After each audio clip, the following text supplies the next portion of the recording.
Roman Republic 2.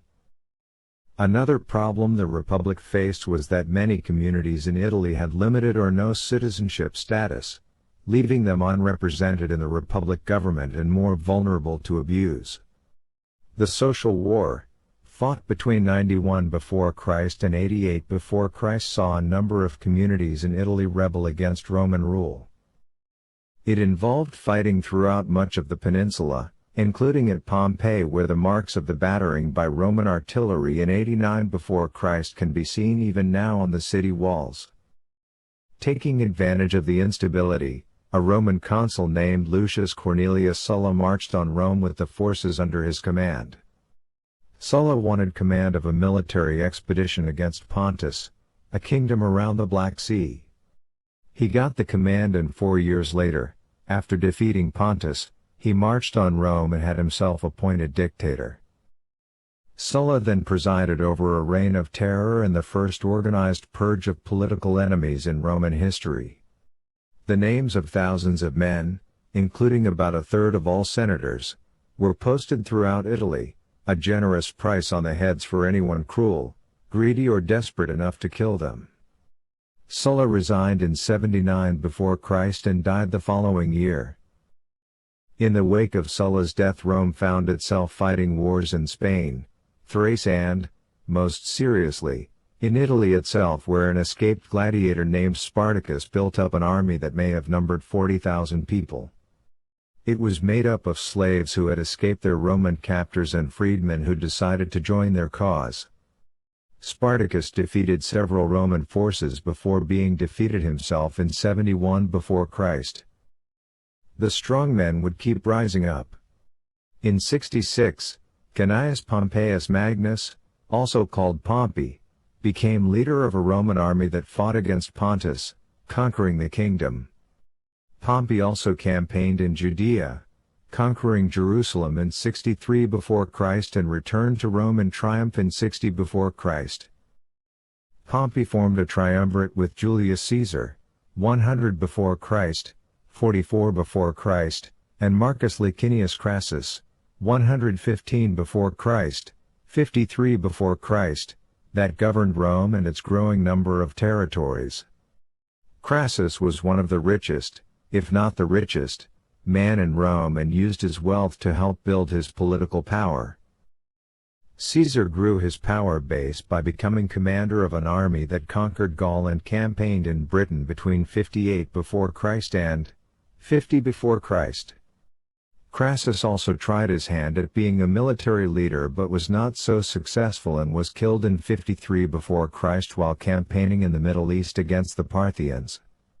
After the death of Crassus, tensions grew between Caesar and Pompey, and in January 49 before Christ, Caesar led his troops across the Rubicon River, the boundary of northern Italy, and marched on Rome. Some historical records say that when Caesar crossed the Rubicon he said words that are sometimes translated as "the die is cast." Pompey retreated to the east to gather reinforcements and faced Caesar in Greece, suffering a decisive defeat at the Battle of Pharsalus in 48 before Christ.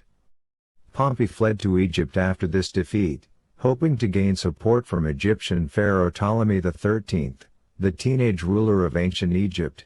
However, the pharaoh decided to kill Pompey and give his head to Caesar.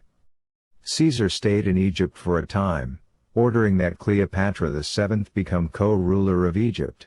Ptolemy XIII tried to fight Caesar and Cleopatra, but he was killed in 47 before Christ, either by Roman forces or by drowning while attempting to flee Rome's army. Cleopatra and Caesar began a romance that resulted in her giving birth to a son, Caesarion. Whether the child was truly Caesar's is a matter of debate among historians. Though Pompey was dead, there were forces loyal to him and Roman senators, such as Cato the Younger, who refused to accept Caesar's rule. Battles against these Pompey loyalists took place in North Africa and Spain. There were also battles against Pontus, the Black Sea kingdom that Pompey had defeated just a few decades earlier. After a successful battle against a force from Pontus, Caesar supposedly uttered words in Latin that are translated as "I came, I saw, I conquered or I came, saw and conquered. But no matter how much conquering Caesar did, there were still many in Rome who opposed the idea of one man having so much power. In 44 before Christ, the Roman Senate named Caesar dictator for life. While Caesar had enough support from the Senate to get the measure passed, many senators, led by Brutus and Cassius, were opposed to giving Caesar the title. On March 15 of that year, the Ides of March, a group of senators stabbed Caesar to death inside the Senate.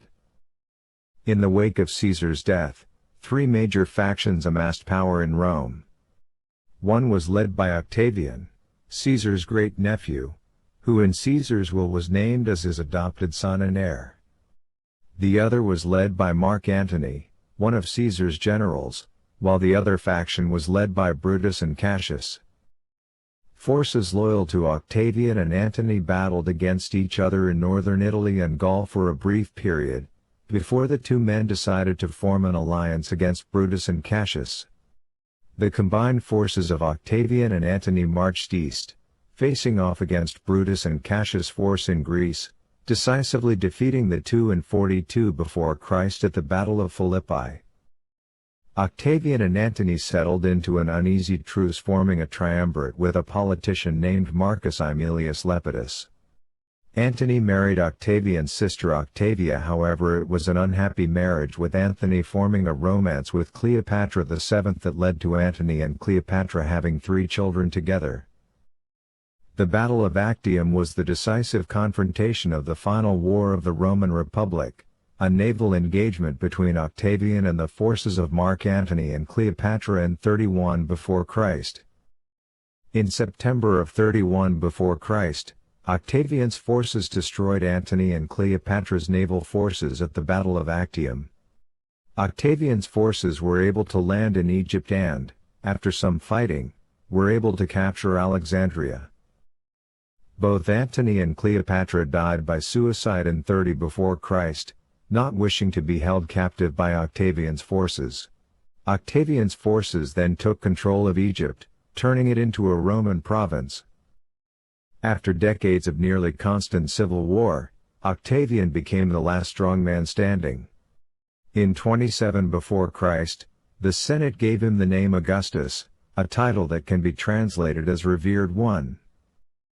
While the title Augustus cemented Octavian's position as sole ruler, he had, for all practical purposes, assumed full control in 30 before Christ after the death of Antony and Cleopatra VII.